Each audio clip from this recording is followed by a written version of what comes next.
Buenos días, hermanos y amigos que nos honran con su presencia. Bienvenidos a la casa del Señor y vamos a abrir la palabra de Dios.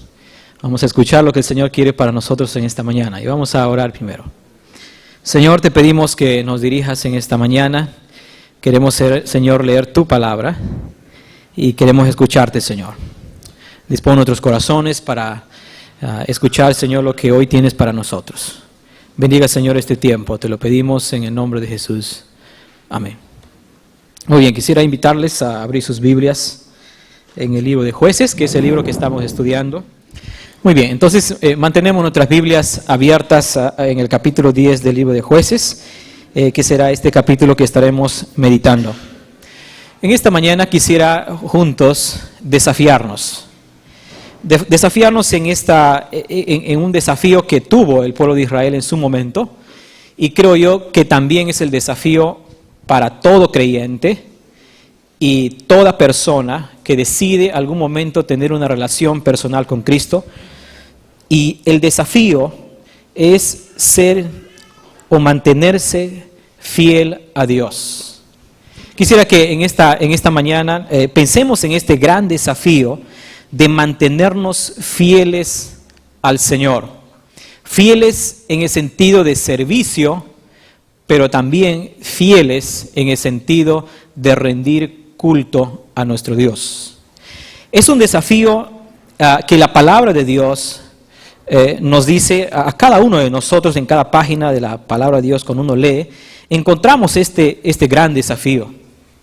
Y más aún cuando Israel estaba por establecerse en la tierra prometida, su mayor desafío para Israel fue su fidelidad al Señor. Fue un desafío para ellos y es el mismo desafío para nosotros. Quiero hacerles una pregunta. También lo hice en una clase con estudiantes.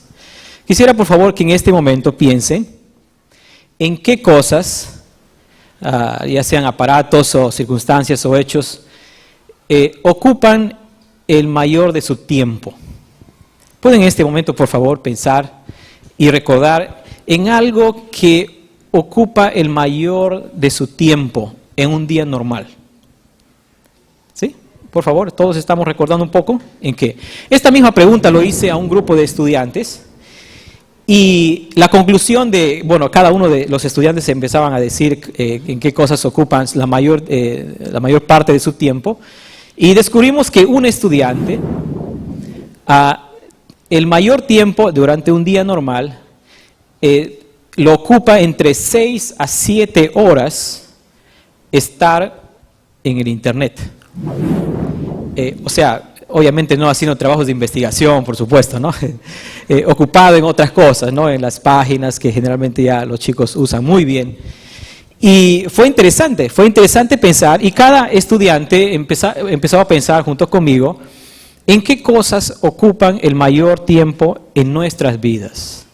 Y estoy seguro que todos aquí podemos tener sí una conclusión de qué cosas en nuestra vida sí ocupan un gran espacio en nuestro tiempo. Ahora, pensando en esto, de qué cosas ocupan el mayor tiempo en nuestras vidas, déjame decirles de que la fidelidad, la lealtad de un creyente cada día es probada. ¿No les parece? La fidelidad y la lealtad a nuestro Dios en cada instante de nuestras vidas está siendo probada. Y frente a esa prueba de estar cada día de nuestra lealtad y fidelidad a nuestro Dios, muchas veces vamos a terminar, como el caso del capítulo 10 que vamos a leer, en la idolatría. El gran desafío que Israel tuvo para establecerse en la tierra prometida era mantenerse fiel a Dios, pero ellos cayeron en la idolatría. Es el mismo desafío para todos nosotros en la actualidad, en el sentido de que nuestra fe cada día es probada. Y si terminamos el día o terminan nuestros días dando mayor importancia a todo menos a nuestro Dios. Este dilema Jesucristo lo ha planteado de muchas maneras cuando estuvo aquí. Este dilema de que ¿a quién nosotros serviremos? ¿Serviremos al Señor? ¿Serviremos al Señor? ¿Seremos fieles a Él? El dilema de los dos amos, diría el Señor Jesús en sus propias palabras. ¿O serviremos nosotros al Señor o serviremos a otra cosa? Cada una de las cosas, cada uno de estos amos, de estos señores, exigen servicio, exigen dependencia de nosotros. Este dilema, ¿a quién nosotros vamos a ser fieles? Es un dilema que cada día el creyente va a enfrentarlo. Este dilema, en muchas partes de la palabra del Señor, se nos pide, se nos exige a nosotros, por ejemplo en Colosenses capítulo 3, versículo 1 en adelante, se nos exige a nosotros los creyentes de buscar las cosas de arriba. Y es un imperativo en la carta a los Colosenses por parte del apóstol Pablo, de que el creyente busca las cosas de arriba. Es una prioridad en las palabras de Jesús en Mateo 6, de que el creyente busque primeramente el reino de Dios y su justicia. Este dilema lo vamos a vivir a cada instante de nuestras vidas. Pero quisiera que, hermanos y amigos, que en esta mañana nosotros podamos decidir a quién vamos a seguir sirviendo, al Señor o a otra cosa. ¿A quién nosotros vamos a ser fieles? Esperemos que nosotros, una vez más, decidamos hoy ser fieles al Señor. Entrando al capítulo 10 de Jueces, por favor, si pueden, los que tienen cerradas sus Biblias, nuevamente abrirla. Entrando al capítulo 10, encontramos un espacio que se nos describe el versículo 1 de la siguiente manera. Dice, después de Abimelech se levantó para librar, es decir, a Israel, Tola, hijo de Fua, y después se nos menciona en el versículo 3, tras él se levantó Yair, el Galaadita. Después del reinado de la presencia, del liderazgo de Abimelech, después que él desapareció, aparecieron dos nuevos salvadores, según este capítulo, el capítulo 10. Uno es Tola, que reinó 23 años, tal como menciona el versículo 1 y 2, y Yair, el versículo 3, que menciona que gobernó 22 años. En total, entonces, tenemos un espacio de 45 años más o menos de que había un Salvador, un juez en el pueblo de Israel. Pero sin embargo, cuando seguimos leyendo, por ejemplo, lean el versículo 8 del capítulo 10, dice, los cuales oprimieron y quebrantaron a los hijos de Israel en aquel tiempo durante 18 años. Hay un periodo de 18 años hasta después que la siguiente prédica va a empezar en el capítulo 11, que se nos menciona un nuevo juez. Hay un periodo de 18 años que se nos muestra acá de un total desorden en el pueblo de Israel. Y en este desorden, especialmente en este capítulo 10, se nos menciona el relato de la degradación fatal espiritual de Israel. El desafío que en un comienzo les he mencionado, el desafío que Israel tenía para estar en la tierra prometida es mantenerse fiel al Señor. Y este desafío, obviamente, en el versículo 6, vamos a dar lectura, dice, pero los hijos de Israel volvieron a hacer lo malo ante los ojos de Jehová y sirvieron a los Baales y a Astarot, a los dioses de Siria, a los dioses de los hijos de Amón, a los dioses de Sidón, a los dioses de Moab, a los dioses de los hijos de Amón y a los dioses de los filisteos. Abandonaron a Jehová y no le sirvieron. Este es el capítulo donde nos relata de una forma dramática la degradación espiritual de Israel. Frente a ese desafío que el Señor les dio desde un comienzo de mantenerse fieles, ellos habían caído en un pecado conocido como, ¿cómo es conocido este pecado? Idolatría. la idolatría. Los israelitas volvieron a hacer lo que Dios reprueba. ¿Cómo sabemos lo que Dios reprueba? Es una pregunta. ¿Cómo nosotros sabemos lo que Dios reprueba, lo que al Señor no le gusta?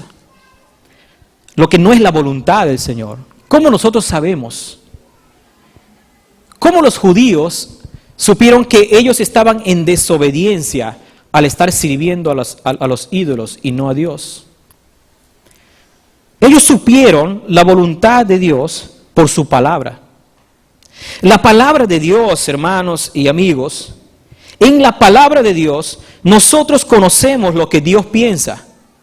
Nosotros podemos conocer lo que Dios espera de sus hijos. Nosotros podemos conocer lo que Dios reprueba.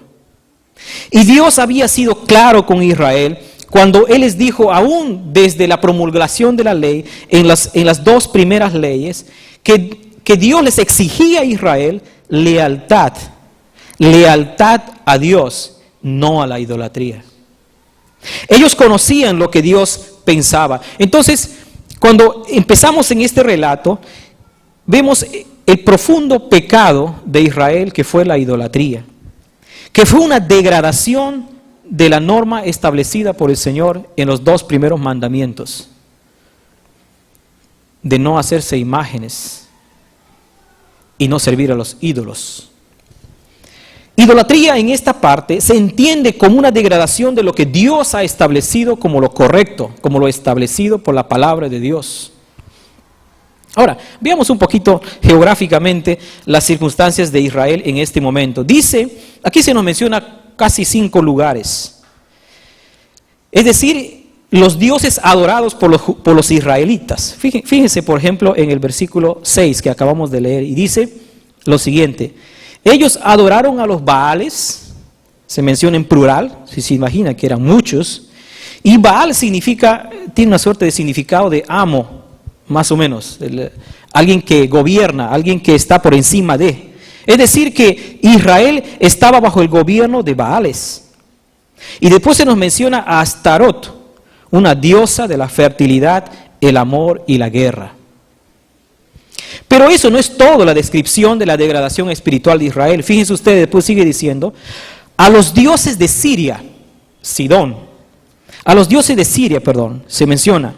Siria está al noroeste de Israel, al noroeste, si ustedes pueden imaginarse la ubicación de los judíos, al noroeste, Siria. Después se nos menciona a Sidón, que está al norte de Israel. Entonces al norte está Sidón, al noroeste está Siria, y después se nos menciona a los dioses de Moab, que están al oeste, los amonitas, y a los dioses de Amón, que están un poco entre el suroeste, más o menos ahí en la mitad, y finalmente se nos menciona a los dioses de los filisteos en el sur. ¿Saben qué? Lo único que los judíos no adoraron fue el mar. Porque en este lado está el mar Mediterráneo. Al norte, todos los pueblos descritos que tenemos en el versículo 6 y 7, a todos los dioses adoraron los judíos, los israelitas. De seguro, si hubiese existido alguna cultura que se trasladaba por balsas o barcos y tenían dioses, los judíos también hubiesen adoptado alguna imagen para adorar. Es terrible el relato que tenemos de los judíos. Es un capítulo entero para hablar de la idolatría de Israel, donde no hay ninguna excepción de los dioses mencionados en este capítulo que los judíos no terminaron sirviéndoles. Parece ser que el autor quiere enfatizar el grado de la degradación de Israel en la que estaban en ese momento.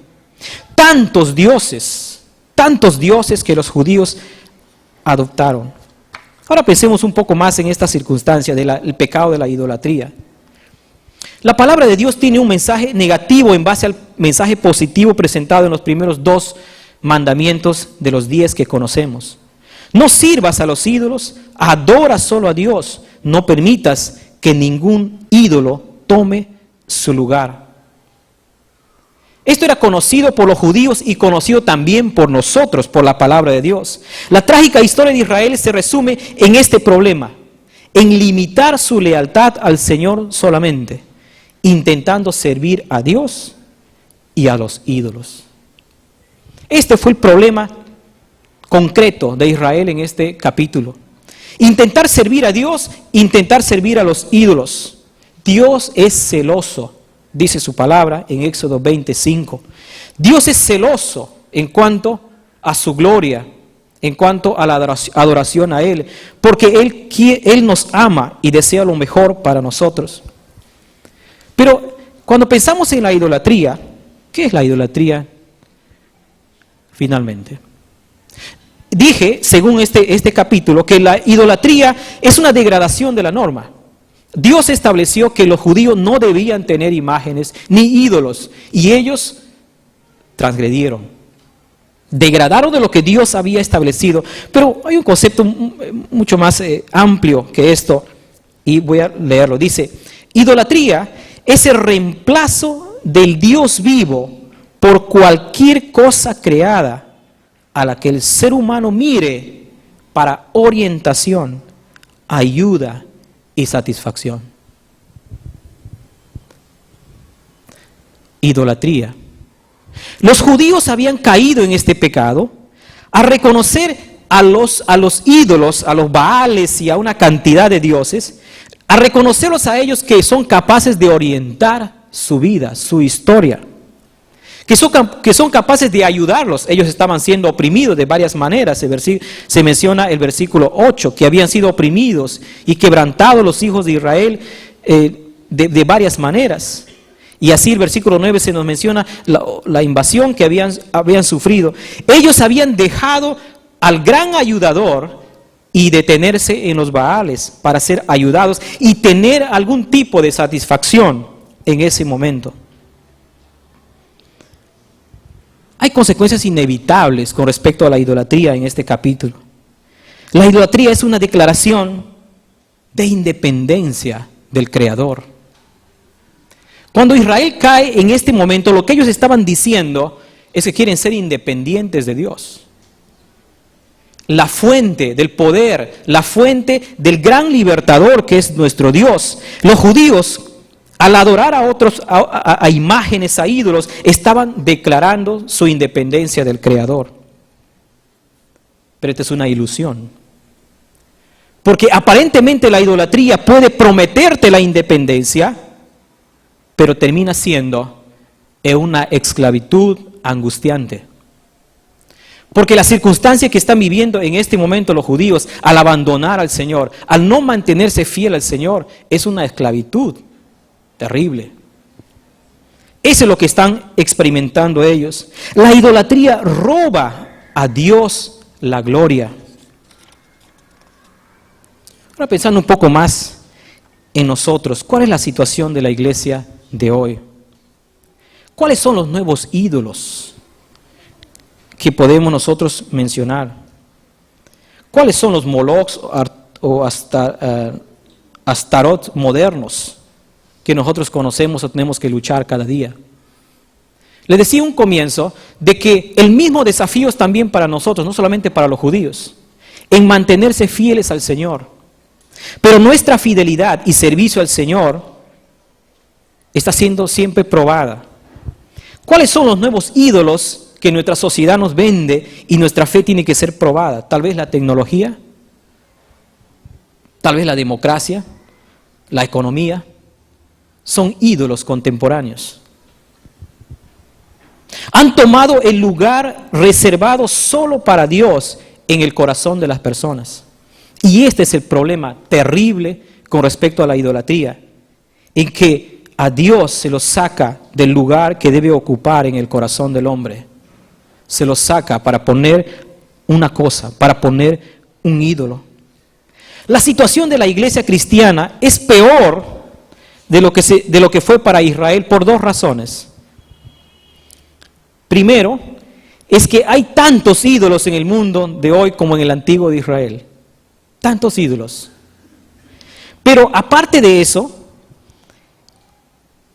estos ídolos son más peligrosos porque no son reconocidos como ídolos. Y aquí nos enfrentamos a un dilema tremendo para nosotros como creyentes. Es fácil nosotros decir, bueno, un ídolo, una imagen, tenerlo aquí a una estatua, y decimos, alguien que está frente a ese ídolo, decimos, es un idólatra. Pero la situación de la iglesia de hoy es terrible porque es más peligrosa, porque hay muchos ídolos que el creyente tiene que enfrentar que no son reconocidos como ídolos. Y esto es el engaño para el creyente de hoy. Como conversaba con estos estudiantes en este tema de qué ocupa el lugar en nuestras vidas, y uno de ellos pudo decir entre 6 y 7 horas estar ahí conectados, tal vez sean los nuevos ídolos contemporáneos. Es más peligroso porque no la reconocemos como tal. Hay muchas formas de idolatría. Y y sigue siendo el desafío para nosotros. Muchas formas de idolatrías. Veamos una de ellas. Por ejemplo, en Colosenses. La palabra del Señor dice en Colosenses capítulo 3, versículo 5, lo siguiente. Dice: haced morir pues lo terrenal en ustedes, fornicación, impureza, pasiones desordenadas, malos deseos y avaricia, que es idolatría. Pensemos un poco en esta expresión, avaricia. ¿Qué es la avaricia? La avaricia es un deseo insaciable de tener más cosas. Esa es la avaricia. Es un deseo insaciable de tener más cosas. Es decir, una persona que ha caído en este pecado pone en primer lugar las cosas materiales en su vida antes que a Dios. Y dice la palabra del Señor, esto es idolatría. Entonces, no es solamente pensar en un ídolo físico que nosotros podemos decir a una persona que es idólatra. Hay muchas formas de idolatría que el creyente tiene que mantener su fidelidad al Señor. Aquí hemos visto una de ellas, la avaricia, que pone en lugar las cosas materiales. Ahora, pero tal vez eso no es un problema para nosotros. La pregunta que les hice a un comienzo, ¿qué cosas ocupan más tiempo en nuestras vidas? Es una manera de saber si tenemos ídolos en nuestras vidas como creyentes. ¿Por qué? Porque un ídolo es dar importancia a algo en desmedro de otras áreas de nuestras vidas. Un concepto más amplio de lo que nos está planteando la palabra del Señor. Si nosotros estamos poniendo algo que está por encima de muchas otras áreas importantes en nuestra vida, cuidado, estamos camino a una idolatría. La idolatría está viva en este siglo, como lo fue en los tiempos de Israel. El desafío sigue siendo lo mismo para nosotros, en mantenernos fieles al Señor, en servicio y culto a Él. La idolatría contemporánea, la idolatría que nosotros vivimos hoy en día no se presentan como tal. Se presentan de una manera muy camuflada y al final terminan nuestras vidas siendo esclavizadas por los ídolos conocidos de hoy en día.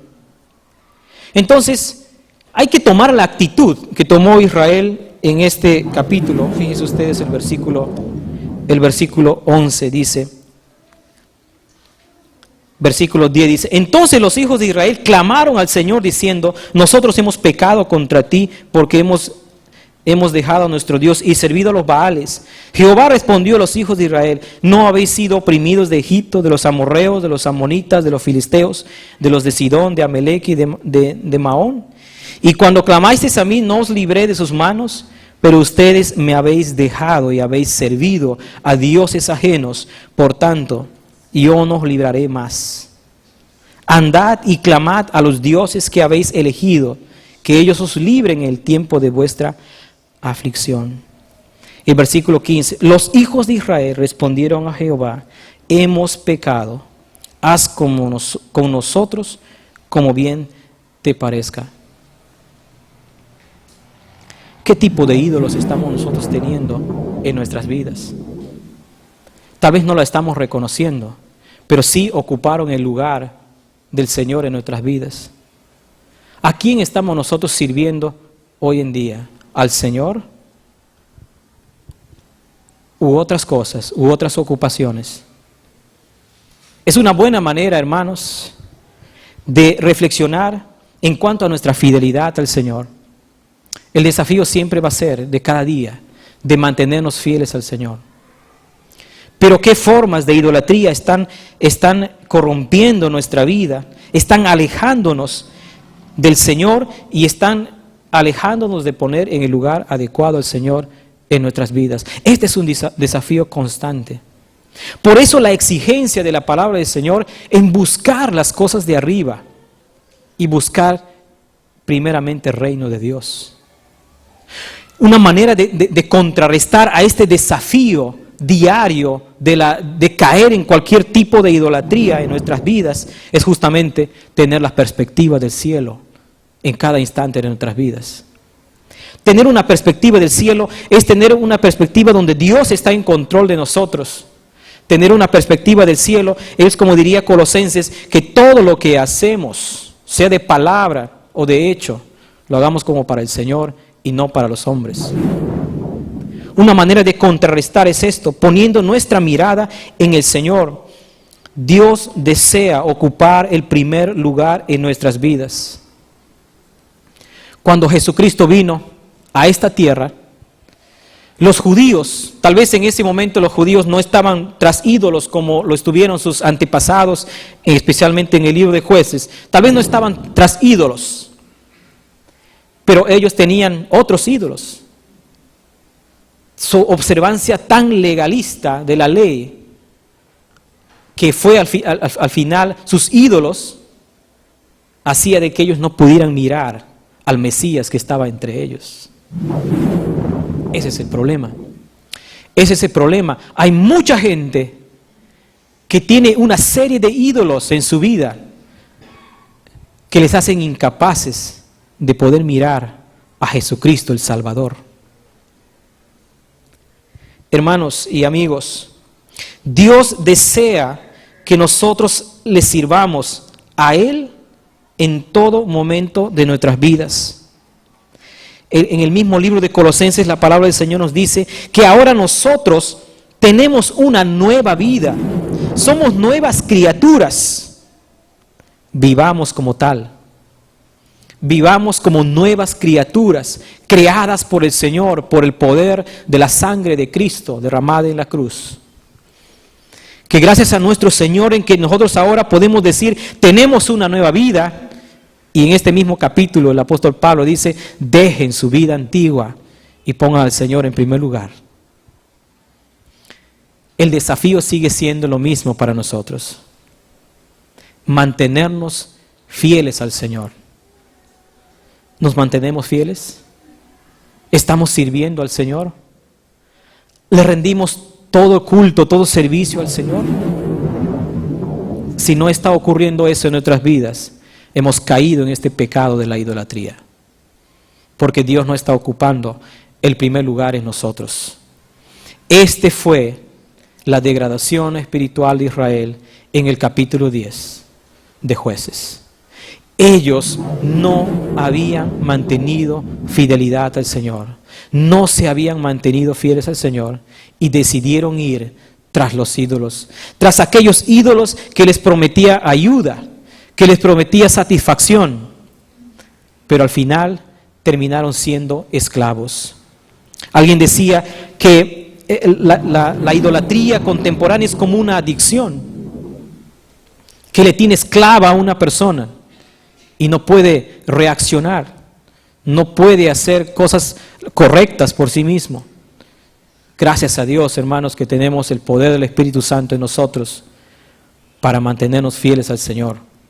El desafío seguirá siendo para nosotros: desechemos los ídolos, reconozcamos qué ídolos hay en nuestras vidas y renunciemos a ellos. Tenemos que tomar una actitud de renuncia a los nuevos ídolos modernos, a los nuevos molocs contemporáneos, que cada creyente y a veces nosotros caemos en idolatría. Así es que, hermanos, Dios nos ama y el Señor quiere que nosotros siempre vivamos en su presencia, sirviéndole y rindiéndole culto a Él. Recuerden que la ley se resume en amar a Dios sobre todas las cosas y a nuestro prójimo como a nosotros mismos.